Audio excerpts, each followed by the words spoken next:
Good morning बच्चों, कैसे हो। आज हम आप सबको सामाजिक विज्ञान पढ़ाएंगे। सभी बच्चे ध्यान से देखेंगे।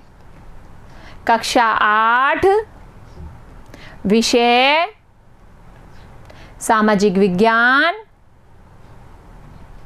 किताब का नाम हमारे अतीत, भाग 3 इतिहास, अध्याय 3 ग्रामीण क्षेत्र पर शासन चलाना। भाग 1। मेरा नाम दीपमाला शर्मा, मेरे साथ बाबूलाल मीणा। बच्चों, आज हम पाठ का सार बताएंगे। भाग 2 में प्रश्न उत्तर कराएंगे। शुरू करें बच्चों। देखो इधर सारांश। 12 अगस्त 1765 को मुगल बादशाह ने ईस्ट इंडिया कंपनी को बंगाल का दीवान बनाया। देखो बच्चों, इस चित्र को देखो। ये ईस्ट इंडिया कंपनी का चित्र है। ठीक है बच्चों। देखो बच्चों, 1770 में भीषण अकाल पड़ा।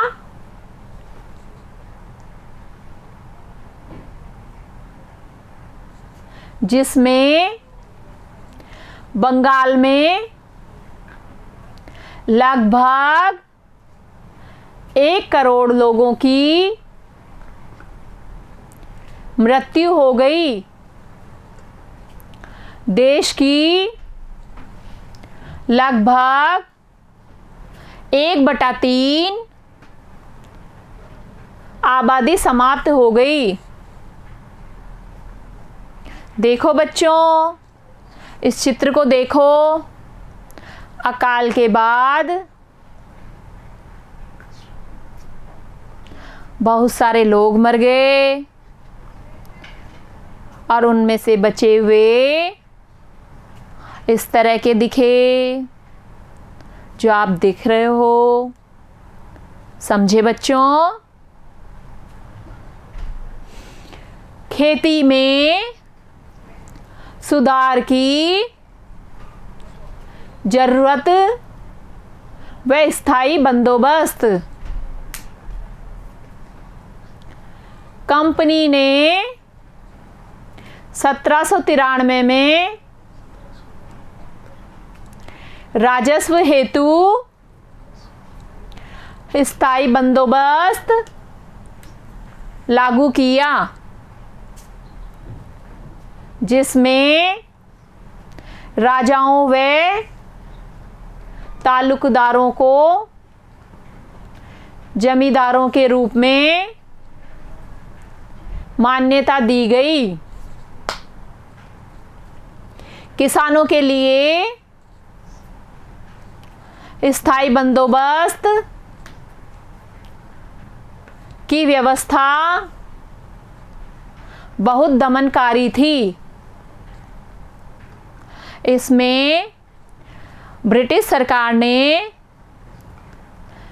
किसानों के ऊपर कर वसूलने के लिए बहुत सारे कर लगा दिए थे। इससे किसान बहुत परेशान थे। समझे बच्चों। बंगाल प्रेसिडेंसी के उत्तर पश्चिमी प्रांतों में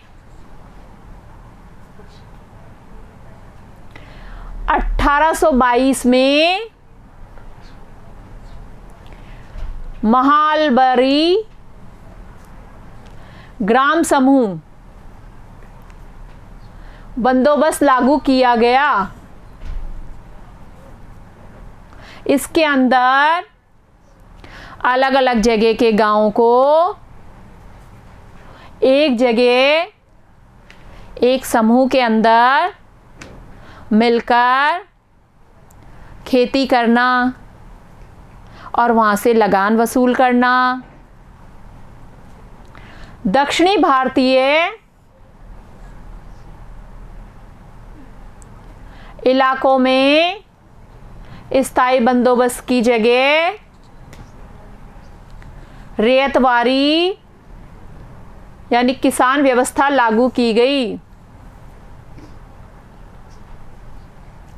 अंग्रेजों ने भारतीय किसानों को यूरोप की ज़रूरतों के अनुसार फसलें पैदा करने को बाध्य किया।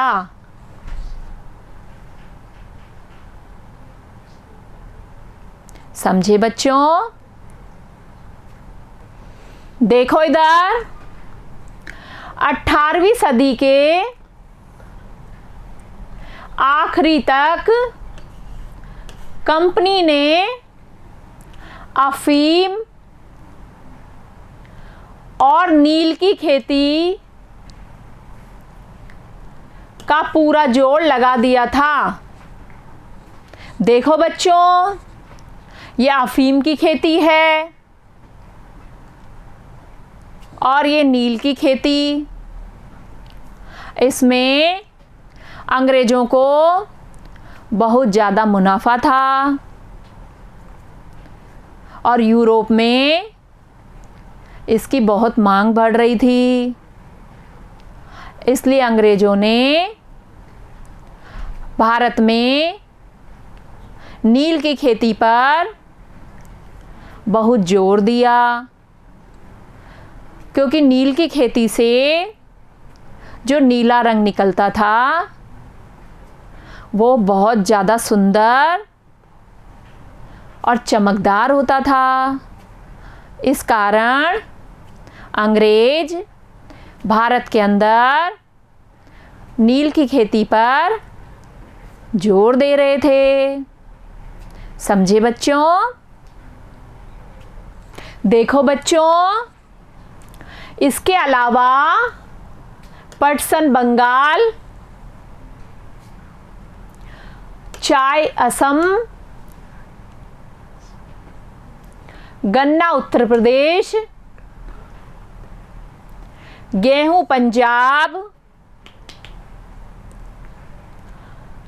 कपास महाराष्ट्र व पंजाब,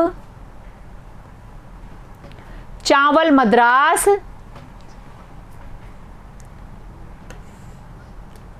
की खेती के लिए किसानों को मजबूर किया गया।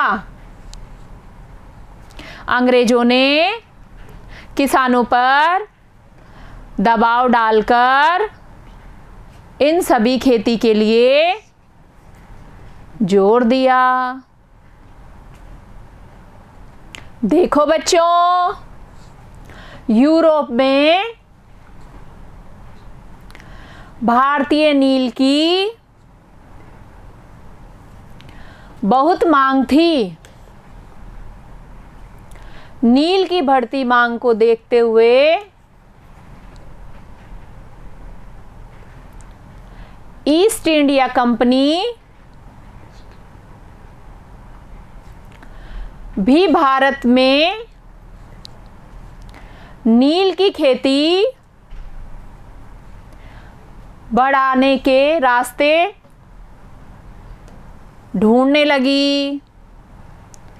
बच्चों, यूरोप में नीले रंग का बहुत प्रचार था और वह नीला रंग नील की खेती से ही मिलता था और भारत के अंदर इसकी पैदावार बहुत अच्छी होती थी।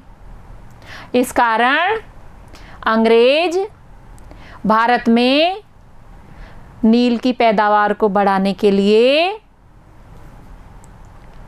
किसानों पर दबाव डाल रहे थे, लेकिन बदले में किसानों को बहुत कम पैसा दिया जाता था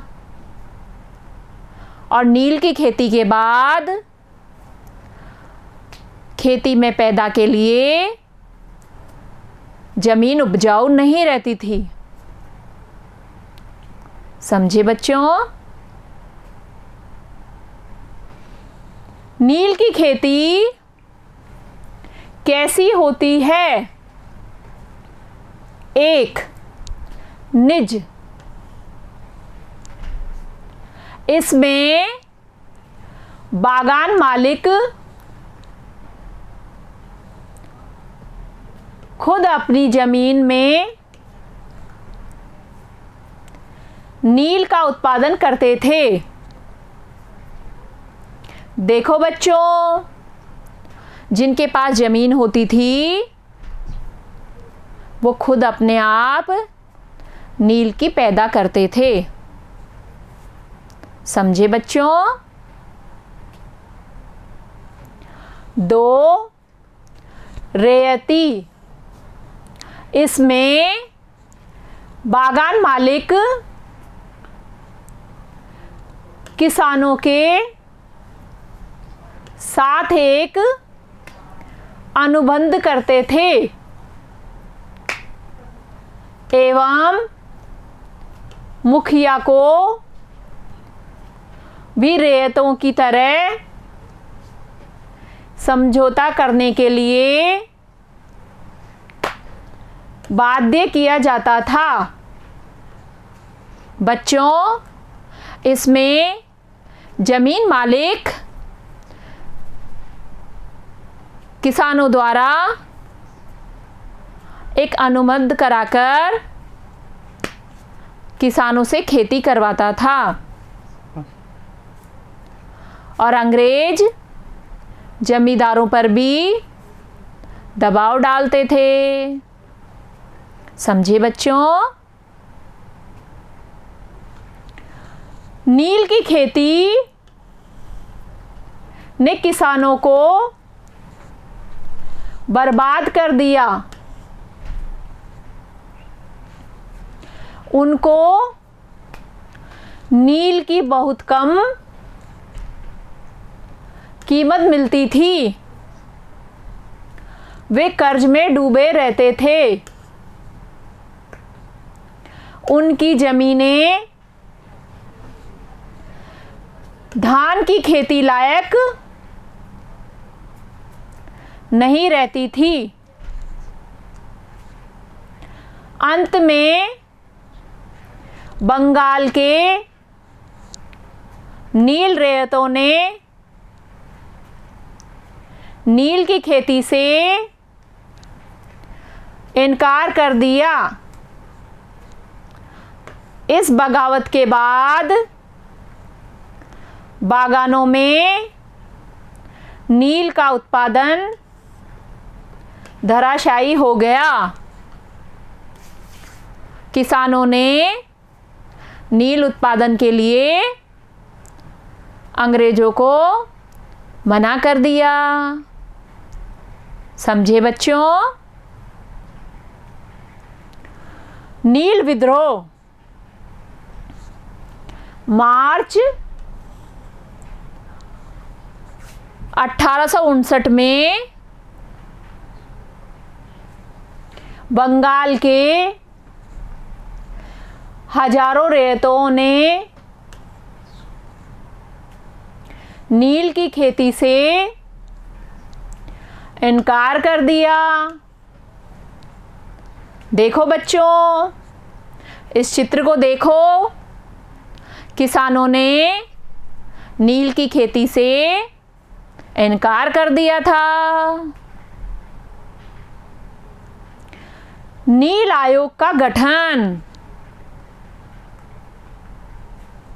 नील उत्पादन की संपूर्ण व्यवस्था की जांच करने के लिए नील आयोग का गठन किया गया। 1917 में महात्मा गांधी का यह दौरा नील बागान मालिकों के खिलाफ चंपारण आंदोलन की शुरुआत थी। इस आंदोलन से बच्चों किसानों को राहत मिली और अंग्रेजों द्वारा जो किसानों पर दबाव डाला जा रहा था वह बंद हो गया। समझे बच्चों? आज हमने पाठ का सार बताया है। आगे के भाग में हम आपको प्रश्न उत्तर करवाएंगे। समझे बच्चों? आप सब बच्चे घर पर अभ्यास करना, याद करना और इस वीडियो को देखकर लिखना। बाय बच्चों, थैंक यू।